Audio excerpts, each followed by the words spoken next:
Et donc, je vous le disais, à l'occasion de l'ouverture aujourd'hui du Salon du tourisme à distance, nous recevons ce matin Jean-Marc Mosselin, le directeur général de Tahiti Tourisme. Bonjour et merci d'avoir répondu favorablement à notre invitation. Bonjour Ibrahim.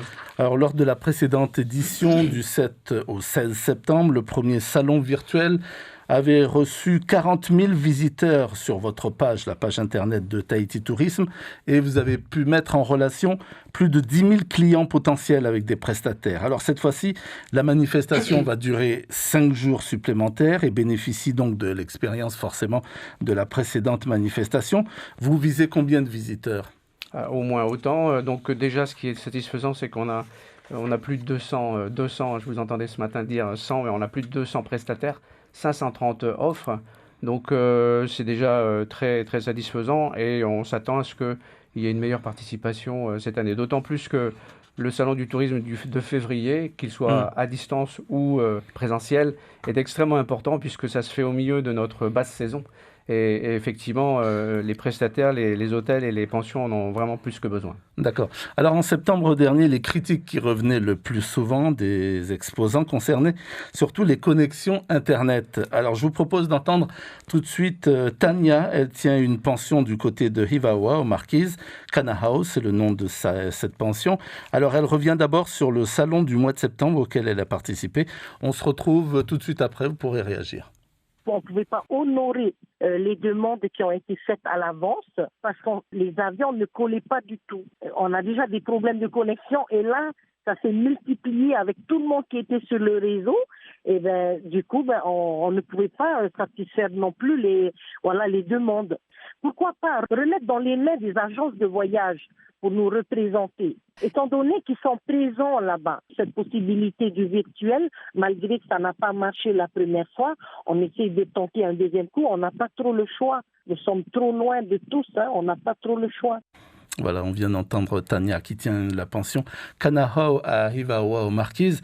Alors, est-ce que les connexions Internet seront bien meilleures cette fois-ci, Jean-Marc Mosselin ? Alors non, malheureusement. Et d'ailleurs, en réalité, nous avons un produit disponible, une plateforme de salon virtuel, d'où la différence entre un salon virtuel et un salon à distance.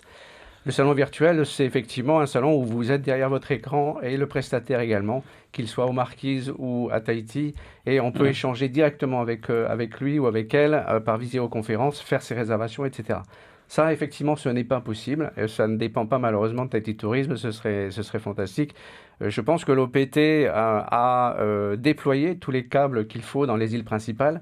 Maintenant, il reste les connexions effectivement à l'intérieur des îles et des pensions qui restent à faire.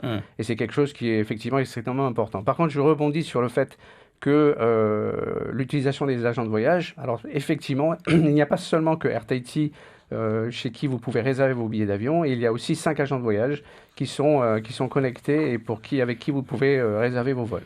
Mais alors, très concrètement, en raison de ces mauvaises connexions, certains devront venir jusqu'à Tahiti. Alors non, justement, ce qu'on a décidé de faire, c'est faire du site web de Tahiti Tourisme, c'est-à-dire le salon du tourisme.pf, une vitrine. En réalité, toutes les offres, les 530 offres qui seront disponibles d'ici une demi-heure, en fait, sont la vitrine de toutes ces offres. Et ça permet à l'internaute, en réalité, de consulter. On a d'ailleurs mis un catalogue en ligne aussi pour faciliter les choses. Il y a également un moteur de recherche, des filtres pour pouvoir trouver plus facilement son prestataire et son type d'hébergement, etc. Et du coup, il suffit de cliquer sur ce qui vous intéresse comme offre et vous serez mis en relation à travers un formulaire qui sera envoyé par email. Alors effectivement, ça se passera par email, par téléphone. Ce n'est pas aussi réactif que du virtuel. On est obligé de faire des échanges, mais le prestataire n'est pas obligé de venir ici. Effectivement, s'il veut être plus efficace, il peut soit venir ou donner sa gestion des réservations à quelqu'un sur Tahiti. Mais ça, c'est des choses qu'on risque de faire d'autant plus qu'on va mettre sans doute un salon virtuel en place, mais vraiment virtuel, c'est-à-dire avec des connexions Internet nécessaires, où là, effectivement, il va falloir se rendre sur une île où il y a une connexion extrêmement fiable. Ce que vous retenez de positif du premier salon donc du mois de septembre, c'était quoi surtout ? Disons, c'est une alternative. N'oublions pas que plutôt que rien, c'était la possibilité au moins pour les prestataires de mettre en valeur leurs offres. Et on a eu quand même, et comme vous l'avez signalé tout à l'heure, énormément de visites. Peut-être pas autant de réservations. Il est difficile d'évaluer le retour précis, puisque les gens ne partagent pas nécessairement leur chiffre d'affaires.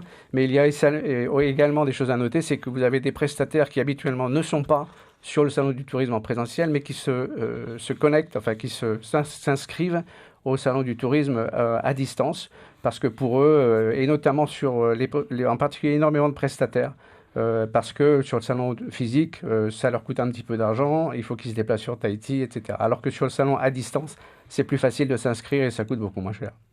Alors, un des avantages en même temps, c'est que qu'il pleuve ou qu'il vente, de toute façon, ce sera pareil. Tout à fait, ça dure 15 jours, hein, donc on a vraiment souhaité prolonger cette offre, ces offres. Et sachez qu'également, tout au long de ces 15 jours, les prestataires ont la possibilité d'ajuster leur offre. Alors l'avantage donc c'est que plusieurs partenaires donc seront présents au même moment, hein, en quelque sorte. L'association du tourisme authentique de Polynésie française met en place de son côté par exemple une permanence pour renseigner les visiteurs du salon virtuel sur les offres des prestataires qui resteraient difficiles à joindre. C'est un coup de pouce pour vous? Complètement, mais ils jouent complètement leur rôle, hein. Mélinda et son équipe ont toujours été présentes et on salue leur participation. C'est toujours un relais intéressant, notamment pour les pensions éloignées. Alors j'imagine, Jean-Marc Mosselin, que vous suivez de très près l'actualité, le vaccin, la situation aux États-Unis, un possible confinement en France. On sera fixé ce mercredi. Qu'est-ce qui vous inquiète le plus, vous ? Eh bien, c'est l'évolution de la situation sanitaire, notamment au niveau de ces nouveaux variants. Puisque, si vous voulez, jusqu'à présent, à l'instant T, effectivement, nous sommes dans une période difficile pendant 3 mois, jusqu'au fin mars, avril. Et théoriquement, les réservations qui sont en ligne, en livre, chez les prestataires, chez les hôteliers et chez les aériens, sont supérieures, sont en avance par rapport aux années précédentes. Pourquoi ? Parce qu'il y a beaucoup de réservations qui ont été reportées à cette année, les réservations de 2020.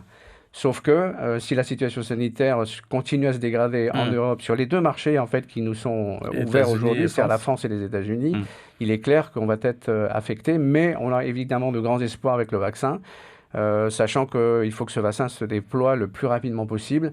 Avec un peu de chance, on devrait avoir un deuxième semestre plus ouvert. Ouais. Oui, parce que vous avez mesuré un peu l'impact, par exemple, si on ferme tout avec donc la France pendant un moment, les conséquences. C'est simple, hein, on n'a plus que 2 marchés. On a la France et les États-Unis.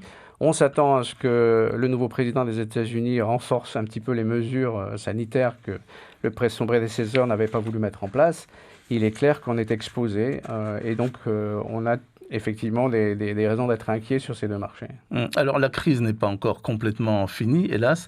Elle risque de durer, d'après certains spécialistes, encore 1 année, voire 2 années.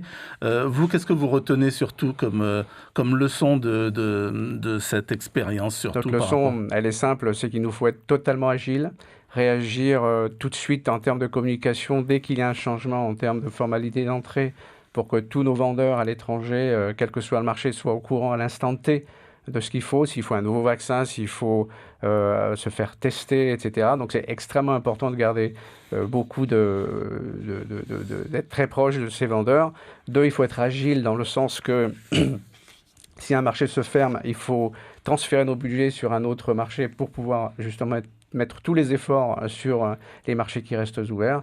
Et enfin, il faut travailler avec l'industrie locale, que je salue au passage pour leur courage, pour mettre en place donc des campagnes de communication, de promotion, pour justement, dès qu'un marché se réouvre, on espère par exemple le Japon, l'Asie à partir du mois de juillet, qu'on s'y mette tous, qu'on fasse tous des efforts pour qu'on puisse effectivement relancer ces nouveaux marchés qui s'ouvrent. Un dernier mot, Jean-Marc Mosselin, cette crise, elle vous aura coûté combien ? C'est difficile à dire. Si vous posez la question, je crois que c'est plus qu'est-ce que ça a coûté au pays. Donc en tout cas, ce qu'il faut retenir, c'est que le pays a eu le courage de se réouvrir le 15 juillet. On finit l'année effectivement en 2020 à 74 000 touristes, ce qui n'est que un tiers de ce que nous faisons habituellement. Mais si nous n'avions pas ouvert, nous n'aurions eu que 36 000 touristes.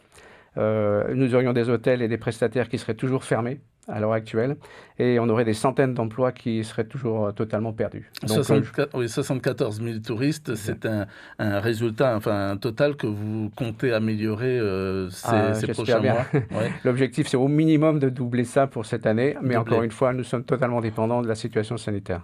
Merci beaucoup Jean-Marc Mosselin d'avoir répondu favorablement à notre invitation. Je rappelle que vous êtes le directeur général de Tahiti Tourisme et que donc le salon du tourisme à distance ouvre ses portes. Tout à l'heure, c'est à partir de 8h.